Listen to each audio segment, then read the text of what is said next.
ایک خاتون نے ہونے والے خاوند سے کہا، شادی کے بعد میں آپ کے دکھ بانٹا کروں گی۔ اس نے کہا، مگر مجھے تو کوئی دکھ نہیں۔ تو وہ بولی، میں شادی کے بعد کی بات کر رہی ہوں۔ شاید اسی لیے ہر سیاستدان یہی کہتا ہے، اگر میں جیت گیا تو آپ کے دکھ بانٹوں گا۔ شادی شدہ آدمی گھر میں اخبار پڑھ رہا تھا، اچانک اس کی نظر ایک لیڈیز سوٹ کے اشتہار پر پڑی۔ لکھا تھا کہ آج ہی خریدیں اور 50% بچائیں۔ آدمی نے ادھر ادھر دیکھا اور اشتہار پھاڑ کر 100% بچا لیے۔ ایک شادی شدہ آدمی کی ایک لڑکی سے دوستی تھی۔ ایک دن وہ اس کے ساتھ ڈیٹ پر گیا۔ دونوں نے ایک دوسرے کے ساتھ بہت وقت گزارا۔ لڑکی کو گھر چھوڑنے کے بعد آدمی نے اپنے جوتے اور پینٹ مٹی سے رگڑ رگڑ کر گندے کر لیے اور اس کے بعد گھر چلا گیا۔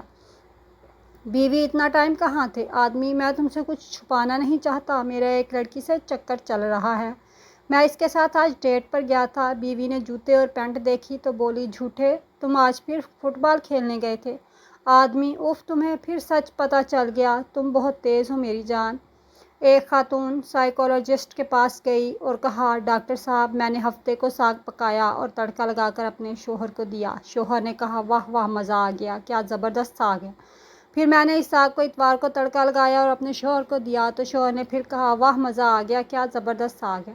ایسے ہی سوموار کو ہوا، شوہر نے تعریف کی، مگر جب میں نے منگل کو وہی ساگ بالکل ویسے ہی تڑکا لگا کر دیا تو میرے شوہر نے ساگ دیکھتے ہی اٹھا کر دیوار پر دے مارا۔ ڈاکٹر صاحب، یہ اچانک میرے شوہر کو آخر ہو کیا جاتا ہے؟